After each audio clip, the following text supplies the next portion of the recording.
டிடிஜிஎஸ் G குந்திராஜ் ஐயப்பத்தா YouTube சேனல்ல இருந்து நம்ம இன்னைக்கு தெரிஞ்சுக்க போகிறது மாடு கருத்தரிமைக்கு என்ன காரணம் அப்படிங்கிறது புக்கில் இருக்கிறத அப்படியே நான் உங்களுக்கு தெளிவாக நான் சொல்லிடுறேன்.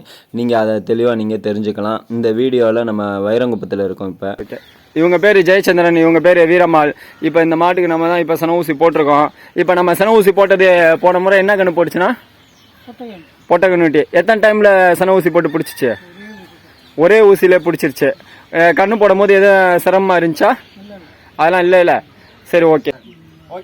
இப்போ இங்கே ஜெயச்சந்திரன் அப்படிங்கிறவர் என்ன சொல்லியிருக்காருன்னா, இவங்க மாடு நம்ம தான் சன ஊசி போட்டோம், ஒரே டைமில் சன பிடிச்சிருச்சு, அதுலேயும் பொட்டை போட்டிருக்கு அப்படிங்கிற மாதிரி சொல்லியிருக்காரு. டிடிஜிஎஸ் ஜி குந்திராஜ் யூடியூப் சேனலில் உங்கள் கோவிந்தராஜ். இப்போ இவங்க மாடு நம்ம தான் சன ஊசி போட்டிருந்தோம், ஆனால் ஒரே டைமில் சன பிடிச்சிருச்சு அப்படிங்கிற மாதிரி தெளிவாக சொல்லியிருக்காரு. இப்போ நம்ம வைரங்குப்பத்தில் வீரம்மாள் அப்படிங்கிறவங்க மாட்டுக்கு நம்ம ஊசி போட்டுட்ருக்கோம். அதில் பார்த்தீங்கன்னா மாடு கருத்தரிக்கல அப்படிங்கிற மாதிரி அவங்க சில இதெல்லாம் சொல்லிட்டு இருந்தாங்க.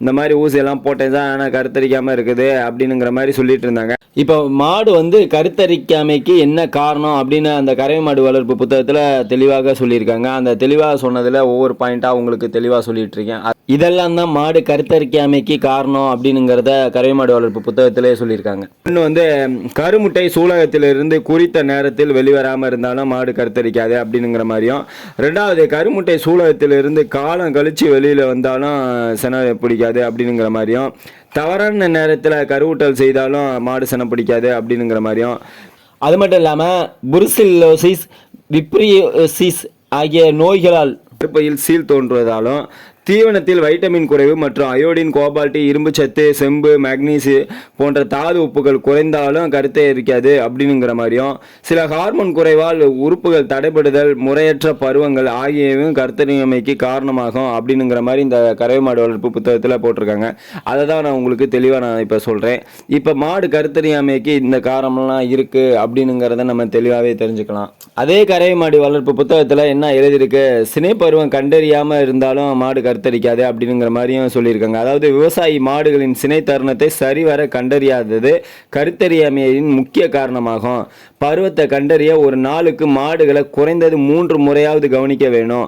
மாடுகள் பருவத்திற்கு வந்த பிறகு கருவூட்டல் செய்திருந்தாலும் செய்யப்படாமல் இருந்தாலும் 18 நாட்களுக்கு பின்பு தீவிரமாக கவனிக்க வேணும் அப்படிங்கிற மாதிரி அவங்க சொல்லியிருக்காங்க. ஏன்னா மாடு 18லேருந்து 21 நாளைக்கு ஒரு முறை பருவத்துக்கு வரும் அப்படிங்கிறது அனைத்துமே நம்ம கறவை மாடு வளர்ப்பு புத்தகத்தில் இடம்பெற்றுள்ள அனைத்தையுமே நம்ம சொல்லியிருக்கோம். நம்மளுடைய தனிப்பட்ட கருத்துக்கள் எதுவுமே அல்ல, எல்லாமே புத்தகத்தில் இடம்பெற்றுள்ள கருத்துக்கள். நன்றி. யூடியூப்ல போட்டுக்கலாம் அப்படிங்கிற மாதிரி சொல்லியிருக்காங்க. அப்படியே இப்போ முன்னாடி சன ஊசி போட்டோம்ல, அது என்ன கண்ணு போட்டுச்சு? பொட்டை கண்ணுட்டி போட்டுச்சு. அது என்ன ஒரு டைம்ல பிடிச்சிருச்சா? எத்தனை டைம்ல பிடிச்சிச்சு? அது ஒரே டைம்ல பிடிச்சிருச்சு. இதை யூடியூப்லயும் போட்டுக்கலாம், யூடியூப்ல போட்டுக்கலாம்ல, யூடியூப்ல போட்டுக்கலாம் அப்படிங்கிற மாதிரி சொல்லியிருக்காங்க.